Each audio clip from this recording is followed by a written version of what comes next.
बिस्मिल्लाहिर्रहमानिर्रहीम। Dear first year students, आज हम अपने चैप्टर नंबर 8 के नेक्स्ट लेक्चर का आगाज़ करते हैं। हमारे इस चैप्टर का ये तीसरा लेक्चर है जिसमें हम बात करेंगे न्यूट्रिशन इन फंजाई पर। तो ये वाला हमारा क्वेश्चन जो है वो लॉन्ग क्वेश्चन के पॉइंट ऑफ व्यू से बड़ा अहम है। तो इसके अंदर मेन जो की पॉइंट्स हैं वो हमारे सामने 4 हैं। तो सबसे पहले हम देखते ये हैं कि न्यूट्रिशन इन फंजाई से मुराद, जैसे इससे पहले भी हम फंजाई के स्पेशल करैक्टरिस्टिक्स में बात कर चुके हैं कि these are called absorptive heterotroph. Absorptive heterotroph से मुराद ये है कि ऐसे ऑर्गेनिजम्स जो अपनी खुराक को बॉडी से बाहर डाइजेस्ट करेंगे और उसके बाद उसके प्रोडक्ट्स को एब्जॉर्ब करते हैं। तो इस एतबार से जो सबसे पहला मोड ऑफ न्यूट्रिशन है इसको हम कहते हैं सेप्रोट्रॉफिक मोड ऑफ न्यूट्रिशन। ऐसे फंजाई जो क्या करते हैं, break down of dead organic matter, ये तमाम के तमाम फंजाई सेप्रोट्रॉफिक फंजाई कहलाएंगे, क्योंकि इसकी ब्रेकडाउन के ज़रिए से इस प्रोसेस को हम डीकम्पोजिशन भी कहते हैं। तो लिहाजा जो डेड ऑर्गेनिजम्स हैं, डेड ऑर्गेनिक मैटर को जब ब्रेकडाउन कर दिया जाएगा तो इस तरह से ये फंजाई उससे न्यूट्रिशन हासिल कर लेते हैं। अब हम देखते हैं कि इन फंजाई के अंदर एक ख़ास हाइफी मौजूद है जिसको हम कहते हैं specialised hyphae, that is called rhizoids.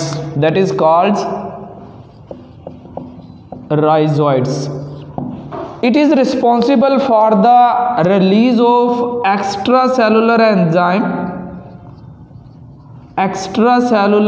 enzymes ये रिलीज करेगा, और उस एक्स्ट्रा सेलुलर एंजाइम्स के रिलीज होने के बाद हम देखते हैं इन्हीं राइजॉइड्स के ज़रिए से जो डाइजेस्टेड फूड है इसके प्रोडक्ट्स को एब्जॉर्ब कर लिया जाता है।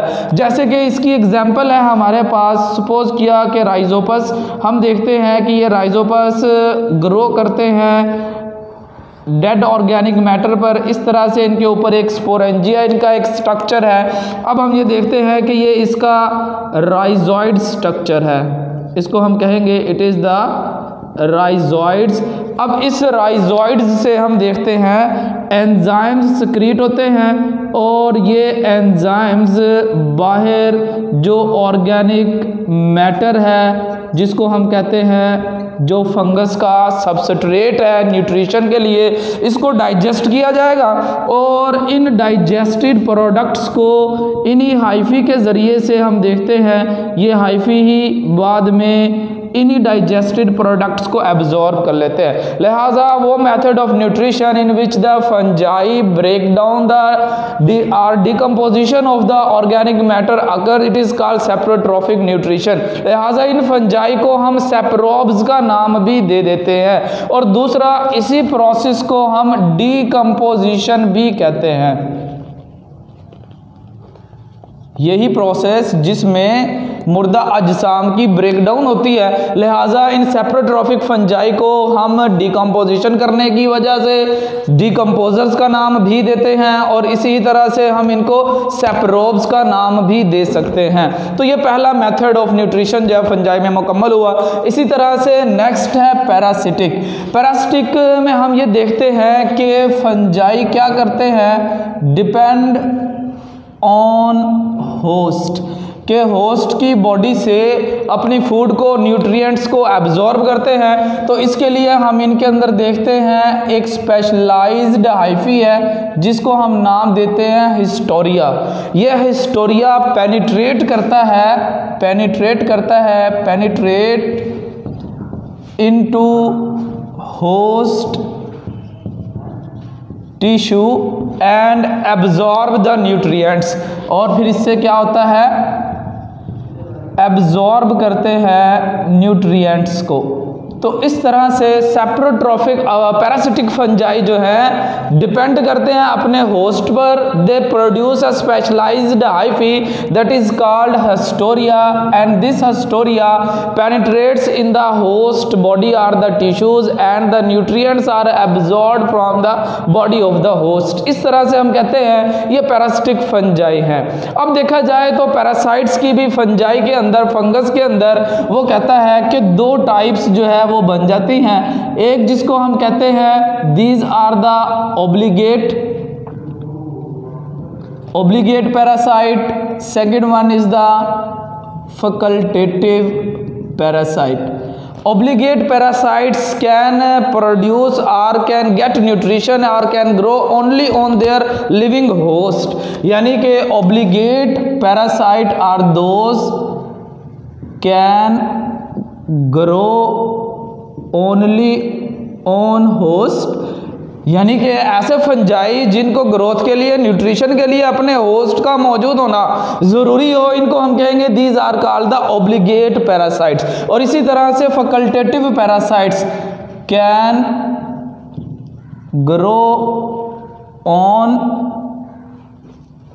और विदआउट होस्ट, यानी कि इसके बरक्स फंजाई का वो ग्रुप, पैरासिटिक फंजाई का ग्रुप जो कि अपने होस्ट के साथ हो तब भी जिंदा रहे और उसके बगैर भी जिंदा रह सके, इन्हें हम कहेंगे these are called the parasitic fungi. इसी तरह से थर्ड मोड ऑफ न्यूट्रिशन, इसको हम कहते हैं these are called predator fungi. Predator fungi क्या काम करते हैं? कैप्चर करते हैं, किल करते हैं, डाइजेस्ट करते हैं देयर प्रे, अपने प्रे को। फॉर एग्जाम्पल, मिसाल के तौर पर अगर हम इसके अंदर देखें तो प्रीडेटर फंजाई के अंदर एग्जाम्पल है आर्थ्रोब्यूटायरस। आर्थ्रोब्यूटायरस का काम क्या है? ये ट्रैप करता है, ट्रैप सॉइल निमाटोड्स, यानी मट्टी के अंदर जो अर्थवर्म और कैंचवे हैं इनको इसने ट्रैप करना है। जैसे बाकी तमाम फंजाई अपनी फूड और न्यूट्रिशन हासिल करने के लिए एक स्पेशलाइज्ड हाइफी प्रोड्यूस करते हैं, इसी तरह से हम कहते हैं कि ये वाले फंजाई भी एक स्पेशलाइज्ड हाइफी पैदा करते हैं जिसको हम नाम दे देते हैं जिस तरह से जो होस्ट की बॉडी और टिश्यूज को कैप्चर करता है, किल करता है। आर्थ्रोब्यूटायरस यूज करता है कॉन्स्ट्रिक्टिंग ring, कॉन्स्ट्रिक्टिंग ring.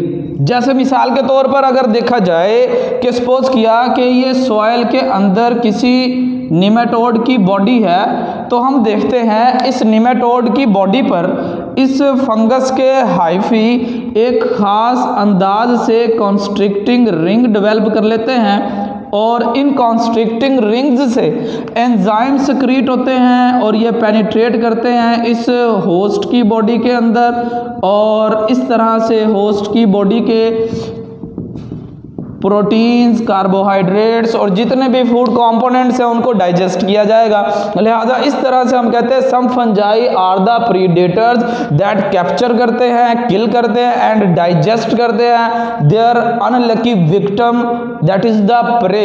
And example is the predator fungi is arthrobotrys. It traps the soil nematodes by formation of constricting ring पैदा कर लेते हैं। कुछ फंजाई म्यूसिलेज की सेक्रीशन में भी अपने प्रे को, अपने शिकार को इंट्रैप करते हैं। यानी जैसे हमने देखा कि राइजोइड्स पैदा होता है, सेप्रोट्रॉफिक फंगस इस एल्गी की प्रोटेक्शन करता है और इसके साथ साथ ज़मीन में से इसको वाटर प्लस मिनरल्स एब्जॉर्ब करके देता है। When the fungus is providing water, mineral and production to the algae and algae at the cost of photosynthesis is providing the glucose molecule to the fungus. क्योंकि हम देखते हैं algae photosynthesis कर सकता है, फंगस फोटोसिंथेसिस नहीं कर सकता, लिहाजा एल्गी की फोटोसिंथेसिस से जो ग्लूकोज पैदा हुआ वो फंगस यूज करेगा और फंगस इस एल्गी को वाटर और मिनरल एब्जॉर्ब करके देगा और उसकी प्रोटेक्शन करता है। इसी तरह से दूसरी जो एसोसिएशन है जिसके अंदर हम देखते हैं फंगस डेवलप करता है रूट्स ऑफ वैस्कुलर प्लांट्स, हमारी फसलों के जो पौधे हैं या और जो दरख्त हैं वैस्कुलर प्लांट्स, उनकी रूट्स के अंदर फंगस रहते हैं। अब ये फंगस इन प्लांट्स को ज़मीन में से उन एरियाज से वाटर और मिनरल्स एब्जॉर्ब करके देते हैं जहाँ से प्लांट्स की रूट्स पेनिट्रेट नहीं कर सकती, और बदले में प्लांट फोटोसिंथेसिस से पैदा होने वाला ग्लूकोज इस फंगस को प्रोवाइड करता है। इस तरह की जो एसोसिएशन है इसको हम नाम देते हैं, it is called mycorrhizal association. मज़ीद आगे देखा जाए तो इस एसोसिएशन की दो टाइप्स हैं, एक जिसको हम कहते हैं एक्टोमाइकोराइजा और एक टाइप इसको हम कहते हैं it is the endomycorrhiza. Ecto जैसे कि इसके नाम से इंडिकेट है, these fungi are the fungal hyphae live outside the host cells between the cell walls. Fungal hyphae live outside cytoplasm, यानी कि अगर हम इसको ज़रा थोड़ा अच्छी तरह से एक्सप्लेन करें कि साइटोप्लाज्म से आउटर साइड पर अगर फंगस का हाइफी रहेगा it is the endomycorrhiza. When the fungal hyphae penetrate inside cytoplasm then the hyphae is called endomycorrhiza. तो इस तरह से प्लांट्स को ये बेनिफिट है कि सॉइल में से वो एरियाज और वो मिनरल जो रूट्स एब्जॉर्ब नहीं कर सकती प्लांट के लिए फंगस एब्जॉर्ब करके देगा, और फंगस को बेनिफिट मिला कि प्लांट ने फोटोसिंथेसिस से ग्लूकोज पैदा किया और फंगस को प्रोवाइड किया। तो इस तरह से हम देखते हैं ये 4 मेथड्स ऑफ न्यूट्रिशन है फंजाई के अंदर, जिसमें आप लोगों ने सबसे पहले तो यही समझना है कि खास हाइफी यूज होता है खास न्यूट्रिशन के अंदर। सेप्रोट्रोफ में राइजोइड्स, में पैरासाइट्स में हास्टोरिया, प्रीडेटर में कॉन्स्ट्रिक्टिंग रिंग और म्यूसिलेज है, और इसी तरह से म्यूचुअल बेनिफिट्स के अंदर हम देखते हैं एल्गी और प्लांट की रूट्स के साथ इनिशिएशन या एसोसिएशन बन जाती। Thank you very much.